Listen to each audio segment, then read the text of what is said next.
Donc, à la suite de notre mère et de Louisa, eh bien, nous aussi, mes amours, allons chercher le baiser de notre Père, de notre Créateur, pour qu'il puisse donner le baiser de pardon aux créatures.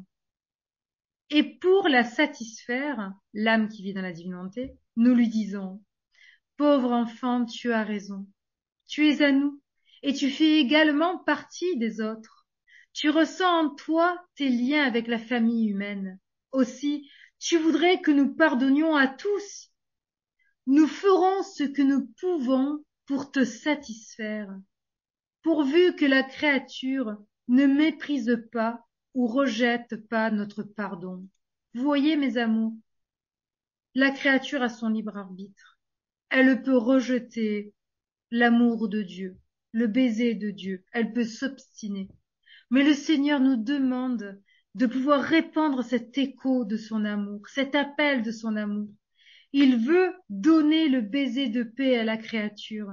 Et il ne veut pas être seul à le faire. Il a besoin de nous, de maman, de Louisa, des âmes aimantes, pour l'accompagner dans son chemin quotidien, à la porte de toutes les âmes, même des âmes les plus obstinées, pour les appeler, pour les appeler, pour les faire revenir. Et s'il ne se fait pas entendre par la voix de l'amour, oui, il va chercher jusqu'au bout à se faire entendre, même dans leur chair, par des souffrances, des douleurs, par ce que nous voyons aujourd'hui. Je suis sûre de ce que je vous annonce, certaine de ce que je vous annonce, parce qu'en exemple, j'ai vu mon frère ainsi. Pas totalement fermé, mes amours, hein, mais non plus pas ouvert. C'était pas un sujet important. Il a suffi que ça le touche dans sa chair par le cancer, en même temps que le Covid, pour que mon frère commence à se poser des questions. C'est comme ça que le Seigneur est venu frapper à son cœur. Ensuite, il est venu frapper au mien en me disant, en tant que sa sœur et en tant que la fille de Dieu, utilisant aussi mon frère comme porte d'entrée, tu vois, j'ai réussi à lui toucher le cœur par les fléaux, les châtiments qui l'ont touché directement. Maintenant, viens déposer avec moi l'écho de ton amour dans son cœur pour essayer d'obtenir un écho de réponse du sien. Et vous connaissez la suite de l'histoire puisque je vous ai déjà parlé de mon frère. Donc, mes amours, ça, il faut vraiment, vraiment le faire entrer dans notre cœur, avoir confiance que ce que nous vivons aujourd'hui, tout ce qui est calamité aujourd'hui, c'est Dieu qui aime. C'est Dieu qui appelle, mes chéris. C'est Dieu qui cherche à ramener l'homme, à le rappeler. C'est sa manière de faire parce que sa manière amoureuse, pour l'instant, est totalement sourde au cœur de l'homme.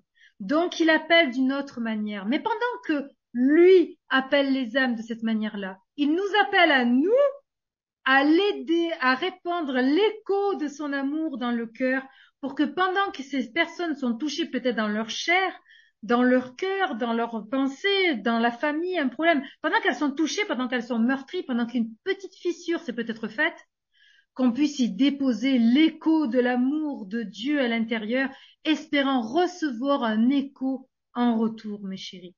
Et ça, le Seigneur, il nous dit oui, je veux vous le donner à vous, puisque nous désirons vivre dans la divine volonté.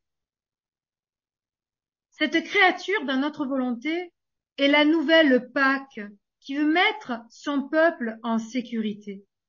Et oh, comme nous sommes heureux d'avoir cette créature toujours avec nous dans notre vouloir.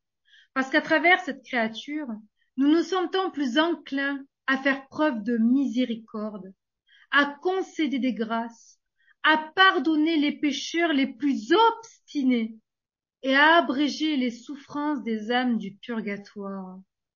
Oh, mes amours, est-ce que vous lisez, est-ce que vous êtes en train de lire avec moi la grâce que peut obtenir une âme qui désire vivre dans tous ses actes, dans tous ses aléas, la vie de Jésus dans sa volonté? Elle obtient plus de miséricorde. La grâce concédée même du pardon aux pécheurs les plus obstinés, à abréger les souffrances des âmes du purgatoire. Pauvre fille, elle a une pensée pour chacun, une souffrance semblable à notre souffrance. Vous voyez, elle n'est pas exempte de souffrance, l'âme qui vit dans la divine volonté, et qui voit la famille humaine comme nageant dans notre vouloir sans la reconnaître. Cette souffrance que nous vivons aujourd'hui dans notre cœur, mes amours, du désir que l'homme se convertisse, même aux plus proches, dans nos familles, hein. C'est comme ça aussi, c'est nos portes d'entrée, ceux qui sont souvent les plus proches de nous. Ces souffrances que certains et certaines d'entre nous vivons directement dans notre chair, qui sont la conséquence du péché originel, cette souffrance que nous vivons, mes amours, vous, vous êtes déjà convertis, déjà dans les bras de maman, dans son sein immaculé, tout contre le cœur de Jésus, et il partage avec vous cette souffrance, et il vous dit, cette souffrance, rends-moi-la, donne-la-moi avec tes je t'aime.